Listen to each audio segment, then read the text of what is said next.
Shri Venkateswara gold తాకట్టులో ఉన్న మీ బంగారాన్ని విడిపించి కొనబడును. మన తెలంగాణ సీఎం గారు ఏమన్నారంటే నా కళ ఏంటంటే ప్రపంచంతో పోటీ పడాలి అని చెప్పేసి అన్నారు. అది సాధ్యపడుతుందా ఏంటి మన తెలంగాణ ప్రపంచంతో పోటీ పడాలన్నారు. అవును, కరెక్ట్ కదా. ప్రతి ఒక్కరూ కోరుకునేది మనం ఉన్న ప్రదేశం, మనం ఉన్న జిల్లా, మనం ఉన్న రాష్ట్రం, మనం ఉన్న దేశం ఖచ్చితంగా బాగుండాలి, అందరితో సమానంగా ఉండాలి, ఒకరికంటే ఇంకా మెరిట్గా ఉండాలని ఆలోచించడం తప్పే ఉంది. మన తెలంగాణ ప్రపంచంతో పోటీ పడే స్థాయి త్వరలోనే రాబోతుందని చెప్పి అందరూ కూడా అనుకుంటున్నారు. ఎందుకంటే ఇక్కడ ఉన్న వాతావరణం, మన సంస్కృతి సాంప్రదాయాలు, అలాగే ఇక్కడ ఉన్నటువంటి వనరులు, ఒక అద్భుతమైనటువంటి వాతావరణం,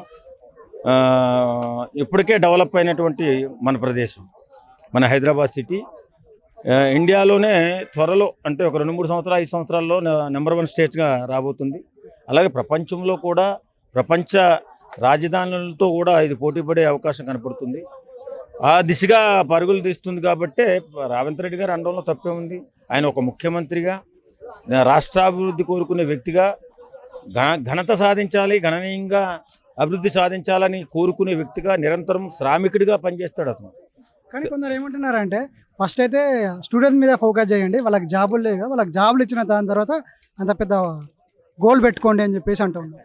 గోల్ పెట్టుకోవడం తప్పే ఉందండి. జాబులు ఎలాగైనా వస్తాయి. మన తెలంగాణ రాష్ట్రంలో ఇంచుమించులో మన దేశంలో సగం రాష్ట్రాల మంది, ఎక్కువ మంది మన తెలంగాణ హైదరాబాద్లో ఉన్నారు. అన్ని వనరులు ఉన్నాయి, ఐటీ కంపెనీలు ఉన్నాయి, ఇక్కడ బ్రతికేటటువంటి అవకాశం ఉంది, చక్కటి వాతావరణం ఉంది. పోలీస్ డిపార్ట్మెంట్ కూడా ఖచ్చితంగా గట్టిగా పనిచేస్తూ ఎక్కడ ఎలాంటి అవాంఛనీయ సంఘటనలు కూడా జరగకుండా అద్భుత రాజధానిగా మన తెలంగాణ రాజధాని హైదరాబాద్ బాగుంది. ఇప్పుడు బ్రహ్మాండంగా ప్రతి యువతకు కూడా అవకాశం ఉంది. ఇక్కడ ఎవడో ఏదో చెప్తున్నాడు, జాబులు అంటే గవర్నమెంట్ జాబులు కోరుకుంటున్నారు. మామూలుగా ప్రైవేట్ జాబుల్లో అగ్రగామిగానే ఉన్నాం. అందరి భవిష్యత్తు బాగానే ఉంది. తెలంగాణ రాష్ట్ర ముఖ్యమంత్రి శ్రీ రేవంత్ రెడ్డి గారు నిరంతర పోరాటం చేస్తున్నాడు. దీన్ని ఖచ్చితంగా ఇంకొక 5 సంవత్సరాలైనా నేను ముఖ్యమంత్రిగా ఉండి ఈ రాష్ట్రాన్ని పటిష్టంగా, బలిష్టంగా అన్ని వనరులు సమకూర్చి యువతకి ఉద్యోగ అవకాశాల్లో కూడా బెస్ట్ రాష్ట్రంగా నిలబెట్టాలని చూస్తున్నాడు.